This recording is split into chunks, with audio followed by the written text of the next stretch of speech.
Eux, les mécréants, ils provoquent la colère de Dieu. On est envahis.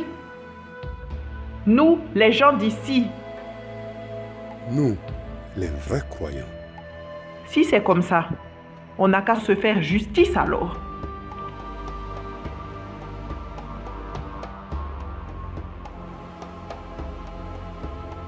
Rwanda, Serbie, Arménie, Birmanie.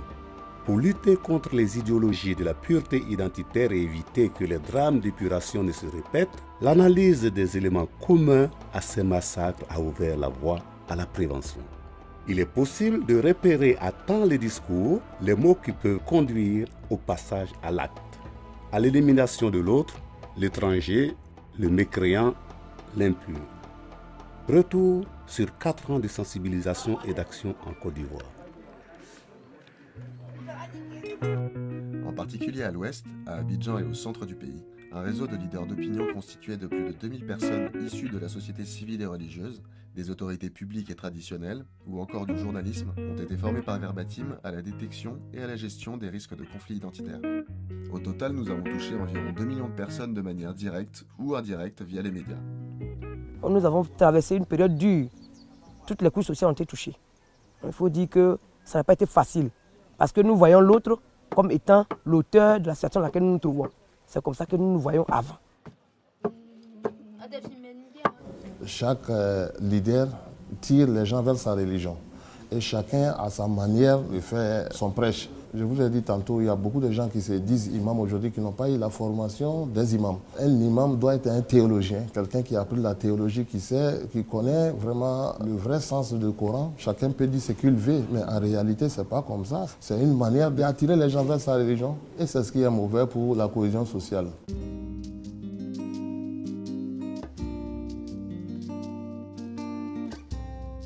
Ces dernières décennies, la Côte d'Ivoire a connu des conflits à base identitaire violents et meurtriers. La paix est encore très fragile. Notre projet est d'accompagner, de donner des clés concrètes aux leaders d'opinion de tous bords pour construire une citoyenneté ouverte et poser les bases d'une cohésion sociale durable. Les conflits qui nous arrivaient, tout de suite, nous entraînaient. Qu'on généralise ou pas, on entrait dans le moule. Qu'on nous donne de dire quelque chose, c'était un peu... Vraiment, ça se faisait, mais sans arrière-pensée. S'il y a la déchirure dans une communauté, tout le monde, on ne peut plus vivre en harmonie et chacun a peur de chacun. Et donc, même ta propre religion que tu défends, tu ne peux pas la pratiquer puisqu'il n'y a pas la paix sociale dans le pays. L'autre est stigmatisé et devient l'étranger, celui dont on se sent victime. L'échange et le dialogue se ferment, la confusion entre origine et nationalité s'installe pour laisser place à un déferlement de violence primaire. Sensibiliser et alerter par des actions concrètes permet d'empêcher le repli identitaire. Formés et investis, les veilleurs prennent le relais et leurs premières actions passent par les mots. En tant que journaliste, j'ai une grande responsabilité parce que j'appartiens à la société civile.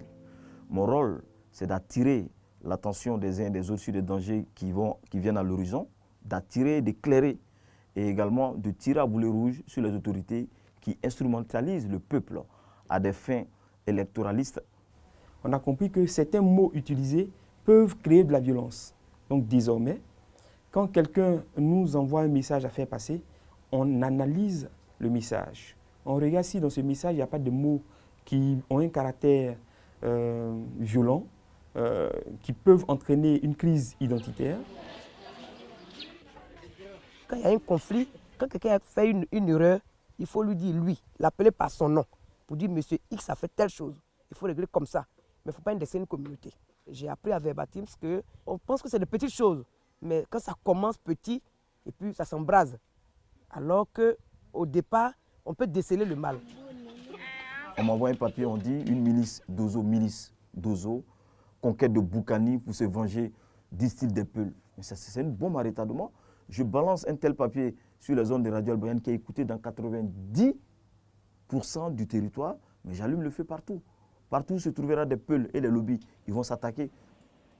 Nous sommes des éveilleurs de conscience. Donc, j'entends quelqu'un tenir des propos visant à un jour susciter des conflits à caractère identitaire. Je dois être en mesure de pouvoir tout de suite interpeller pour dire « Ah, tiens, attention, tu t'exprimes ainsi, ça risque d'être la source d'un conflit. » Dorénavant, nous sommes les oreilles, nous sommes les yeux, nous sommes la bouche, voilà, de verbatim, je dirais, de toute la population.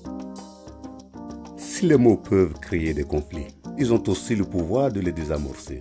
Fort d'un réseau éveillé et engagé, avec les outils que ces femmes et ces hommes se sont appropriés, c'est une réelle contagion culturelle que nous espérons. Rétablir le lien social, dédiaboliser l'autre, désamorcer les conflits et faire de la paix l'objectif de chacun. De nombreuses initiatives concrètes prouvent que l'élan collectif est possible. Les conflits qui sont passés dans notre région sont des conflits intercommunautaires. Donc il faut éviter ce genre de conflit. Et pour éviter ce genre de conflit, je me suis dit, après la formation que Verbatim nous a tous donnée, eh bien, qu'il était nécessaire que les chefs se rencontrent et qu'ils mettent en place cet organe-là. Et nous l'avons mis en place. Et ce collectif fait la prévention parce que dès l'instant où nous avons une information qu'il y a un conflit qui est susceptible de naître dans tel secteur, dans tel lieu, nous nous rendons dans ce lieu, nous rencontrons les personnes qui sont impliquées dans l'affaire, nous discutons avec eux et nous apaisons les uns les autres et nous évitons ainsi le conflit. Il faut sortir de sa communauté, aller vers les autres communautés pour qu'il y ait un brassage vraiment d'idées, d'opinions et qu'il y ait une acceptation mutuelle. Quand tu parles du livre saint, dans les livres saints, tous les livres saints parlent de la cohésion sociale. Donc quand Verbatim nous donne une formation, on accepte puisque ça va directement avec ce que nous avons appris dans nos différentes universités, dans nos différents séminaires. Mais ça nous aide aussi, vraiment, ça nous réconforte dans nos quotidiens, ça nous renforce. On a compris quelque chose, qu'il fallait parler, il fallait dire, éduquer la mentalité des auditeurs. J'ai créé un espace qu'on appelle conversion. On s'est donné pour mission d'aider les auditeurs à ne pas utiliser des mots qui peuvent blesser, qui peuvent tuer, qui peuvent créer de la violence identitaire. Avec mon collègue journaliste qui est à Guiglo, donc de la fonte Guignosé, nous avons pris l'initiative de réaliser des émissions de sensibilisation. Cette émission est baptisée Regard commun. Dans Regard commun, j'emmène les uns et les autres à regarder son semblable, même pas dans une seule dimension, mais dans plusieurs aspects de son identité. Parce qu'avec Verbatim, j'ai effectivement appris que dans l'identité d'une personne, moi, je pense qu'on peut recueillir ce qu'il y a de bon pour nous.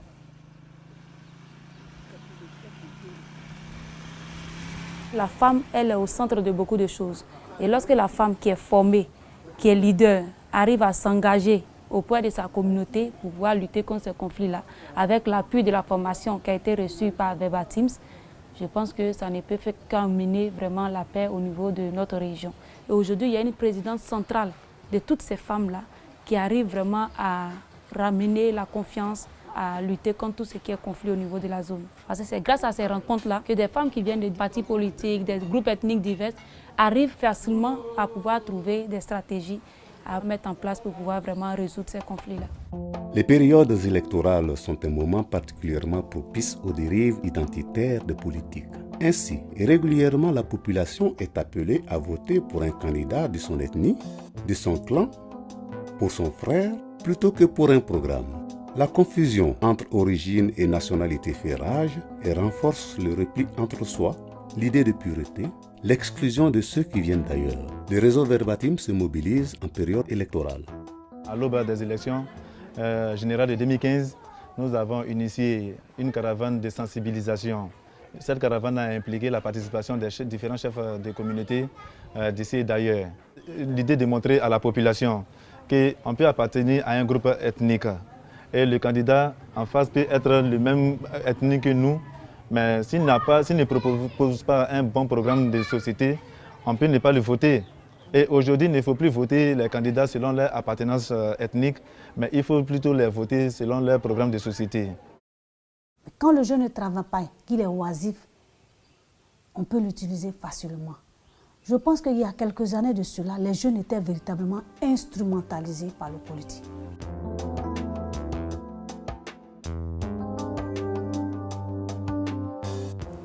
Le risque de la haine, le risque du rejet de l'autre, le risque de la xénophobie. Il peut y avoir même un risque d'affrontement, surtout en période électorale. Parce que quelqu'un qui a la nationalité ivoirienne, qui est dénié par quelqu'un d'autre, le jour du scrutin, on peut l'empêcher de voter. Et ça peut amener beaucoup de crises et beaucoup de problèmes. Il faut que les gens soient formés, soient outillés véritablement sur la question de la nationalité. Je veux dire, en période électorale, nous voulons jouer un rôle important. Alors, on veut que les candidats qui viennent soient des candidats sérieux, des candidats qui privilégient le débat, un débat véritablement citoyen. Il faut que nous ayons des hommes politiques véritables, qui savent qu'ils sont là au service de la population. Notre objectif, pérenniser nos actions par le biais d'un réseau actif et soutenu, renforcer la prévention auprès des individus les plus vulnérables à travers la sensibilisation des jeunes, le contrôle des prêches et redonner du sens au vivre ensemble. C'est le vivre ensemble qui pourra nous aider d'être aussi parmi les bâtisseurs de la nation ivoirienne. Voilà, parce que je le dis, nous représentons peut-être les 70% de la population, nous la jeunesse.